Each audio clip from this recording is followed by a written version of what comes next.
Hello बच्चों, आप सभी का स्वागत है आपके अपने YouTube channel success will be yours में। और बच्चों, आज की इस क्लास में हम 9th क्लास के सब्जेक्ट गणित के कार्यपत्रक नंबर 19 के विषय में अध्ययन करेंगे। और बच्चों, इस कार्यपत्रक का टॉपिक है एक चर वाले रैखिक समीकरण। बच्चों, जब भी हम कोई लाइन ड्रॉ करते हैं, कोई रेखा खींचते हैं, तो उसका एक समीकरण होता है जिसे हम रैखिक समीकरण कहते हैं। और जैसे कि इस रेखा का यदि मैं समीकरण कुछ भी लिख दूं, जिस तरह से 2x प्लस में 3 इज़ इक्वल टू 1, तो बच्चों इस रेखा का एक समीकरण मैंने बना दिया 2x plus 3 is equal to 1। और बच्चों इस तरह के समीकरण में आप देखोगे कि यहाँ पर एक राशि है x, जिसे कहा जाता है चर राशि। चर बच्चों वो संख्याएं होती हैं जिनकी वैल्यू हम बार बार बदल सकते हैं। तो ऐसी राशि, ऐसी संख्याएं जिनकी वैल्यूज़ हम बदल सकते हैं, x की जगह 0 भी रख सकते हैं, 1 भी रख सकते हैं, 2 भी रख सकते हैं, है ना। तो जिन संख्याओं की या जिन राशियों की वैल्यू बार बार बदली जा सके उन्हें कहा जाता है चर। और इस तरह के समीकरण में देखो आपके पास एक ही चर है x। यहाँ पर देखो बच्चों y नहीं है, z नहीं है, सिर्फ एक ही राशि है x जो कि चर राशि है। इसलिए बच्चों इस तरह के जो समीकरण होते हैं उनको कहा जाता है एक चर वाले रैखिक समीकरण। ठीक है बच्चों, अब यहाँ देखिए आपको एक एग्जाम्पल दिया गया है 2x minus 3 is equal to 9x minus 3। ये भी बच्चों एक चर वाला रैखिक समीकरण है। ठीक है, लेकिन यहाँ पर आप देखिए आपको जो दिया हुआ है 2x minus 3 is equal to 9x minus 3। यहाँ पर बच्चों दो भाग आपको दिए गए हैं। इस लेफ़्ट वाले को बोलते हैं लेफ़्ट हैंड साइड और राइट वाले साइड को बोलते हैं राइट हैंड साइड। तो ये रैखिक समीकरण बच्चों दो भागों में आपके सामने है, लेफ़्ट हैंड साइड और राइट हैंड साइड समीकरण के रूप में। ठीक है, अब हम बात करेंगे बच्चों लेफ़्ट हैंड साइड और राइट हैंड साइड को सॉल्व कैसे करते हैं। सबसे पहले बच्चों यहाँ पर एग्जाम्पल आप देखो, आपको एग्जाम्पल दिया हुआ है उदाहरण 2x plus 9 is equal to 4। यहाँ पर हमें इस समीकरण को हल करना है x के लिए। तो बच्चों यहाँ देखिए लेफ़्ट हैंड साइड में 2x प्लस 9 है और राइट हैंड साइड में 4 है। तो हम क्या करेंगे, सबसे पहले जो चर राशि के साथ जो भी नंबर दिए गए होते हैं उनको हटाना होता है, उनको वहाँ से घटाना होता है। तो यदि लेफ्ट हैंड साइड में मैं 2x प्लस 9 दिया हुआ है, इसमें अगर माइनस 9 कर दूं तो बच्चों राइट हैंड साइड में भी मुझे माइनस 9 करना होगा, क्योंकि लेफ्ट हैंड साइड और राइट हैंड साइड में यदि कोई संख्या जोड़ी जाए एक साइड में तो दूसरी साइड में भी वो संख्या जोड़ी जाती है। यदि लेफ्ट हैंड साइड में कोई संख्या घटाई जाए तो राइट हैंड साइड में भी वो संख्या घटाई जाती है। और यदि लेफ्ट हैंड साइड में कोई संख्या गुणा या भाग की जाए तो राइट हैंड साइड में भी उसी संख्या से गुणा अथवा भाग की जाती है। ठीक है बच्चों, तो अभी हमने क्या किया, हमने लेफ्ट हैंड साइड में 2x प्लस 9 में हमने 9 माइनस कर दिया। तो राइट हैंड साइड में क्या करना पड़ेगा, राइट हैंड साइड में 4 दिया हुआ है तो वहाँ भी हमें 9 से माइनस करना होगा। तो बच्चों 9 से यहाँ पर 9 कट गया, बचा क्या, लेफ्ट हैंड साइड में बचा 2x और राइट हैंड साइड में क्या बचा 4 minus 9 is equal to minus 5।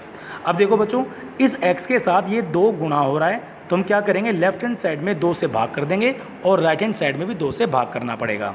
तो बच्चों इस लेफ्ट हैंड साइड में 2 से 2 कट गया, बचा क्या x, और राइट हैंड साइड में क्या बचा माइनस 5/2, माइनस 5/2। तो बच्चों x का उत्तर क्या आया, माइनस 5/2।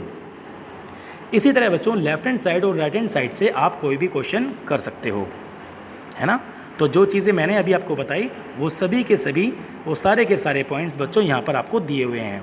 ठीक है, आगे देखिए बच्चों, आप इसी के बेसिस पे आप ये सारे क्वेश्चंस, ये समीकरण आप हल कर सकते हो। एक पहला समीकरण मैं बच्चों आपको हल करके दिखाता हूँ। पहले वाला देखिए, आपको पहला समीकरण दिया हुआ है 7x minus 9 is equal to 16, है ना। लेफ्ट हैंड साइड में क्या है 7x माइनस 9 और राइट हैंड साइड में क्या है 16। तो क्या करेंगे, पहले लेफ्ट हैंड साइड में 7x के साथ क्या दिया है बच्चों माइनस 9, तो क्या करना पड़ेगा, हमें प्लस 9 करना पड़ेगा ताकि 9 कैंसिल हो जाए। तो लेफ्ट हैंड साइड में क्या करेंगे, हम 7x माइनस 9 में ऐड कर देंगे 9 को। और इसी तरह बच्चों राइट हैंड साइड में भी ऐड करना पड़ेगा 9 को, क्योंकि जो काम लेफ्ट में करेंगे वही काम राइट में भी करना पड़ेगा। तो बच्चों लेफ्ट में देखो 9 और 9 कैंसिल हो गए, यहाँ क्या बचा 7x और इज इक्वल टू क्या बना 16 प्लस 9 मतलब 25, है ना।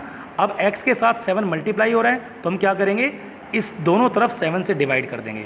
ठीक है, और उसके बाद 7 से 7 कैंसिल हो जाएगा तो आपके पास क्या बचेगा x, और राइट हैंड साइड में क्या हुआ 25/7, 25/7, है ना बच्चों। तो यही आपका आंसर होगा 25/7। x की वैल्यू आई आपकी 25/7। इस तरह से बच्चों ये पहला समीकरण मैंने सोल्व कर दिया और इसी तरह से बच्चों बाकी सारे समीकरण आप सोल्व कर सकते हो। जैसे डी वाला देखो बच्चों, मैं एक समीकरण आपको और सोल्व करके दिखा रहा हूँ। डी वाला देखो बच्चों, इसमें दिया हुआ है लेफ्ट हैंड साइड में x/2 जमा में 7/2 और बराबर क्या दिया हुआ है 9/2। हमें x के लिए वैल्यू निकालनी है। तो बच्चों सबसे पहले क्या करेंगे, इसका एलसीएम लेंगे लेफ्ट हैंड साइड में, ठीक है, या फिर दोनों तरफ 7-2 से माइनस कर दो, ये काम ज़्यादा अच्छा होगा। दोनों तरफ 7/2 से माइनस कर देंगे हम। तो क्या लिखेंगे हम, x/2 प्लस में 7/2 यहाँ पर है ना, तो इसको हम लिखेंगे -7/2 से हमने यहाँ पर माइनस कर दिया और राइट हैंड साइड में भी 9/2 में हमने माइनस कर दिया 7/2 से। इतना क्लियर है बच्चों। यहाँ देखो 7/2 और 7/2 कैंसिल हो गए क्योंकि 7/2 प्लस का था और यहाँ पर 7/2 माइनस का था।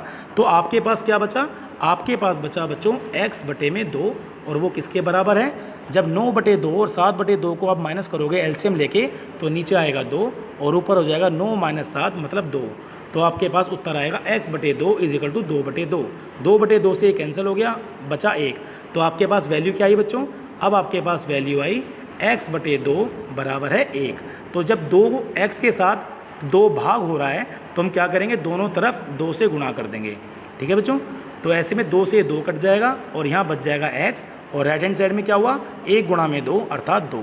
तो उत्तर आया बच्चों x = 2। बहुत आसान है बच्चों। इसी तरह से आप सारे क्वेश्चंस यहाँ पर आप इजीली कर सकते हो, राइट। तो बच्चों मैं आपसे आशा करता हूँ कि आज का ये टॉपिक, ये कंटेंट आपको बहुत अच्छे से समझ में आ गया होगा, है ना। तो बच्चों जिस प्रकार आप बहुत मेहनत करते हो मेरी सभी वीडियोस को देखकर, मैं आशा करता हूं कि आज के वीडियो और कंटेंट को देखकर भी आपने बहुत मेहनत की होगी और लिख लिख के आप इसका प्रयास भी करोगे।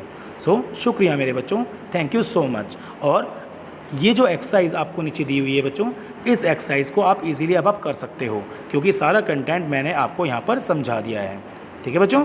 So thank you very much मेरे बच्चों।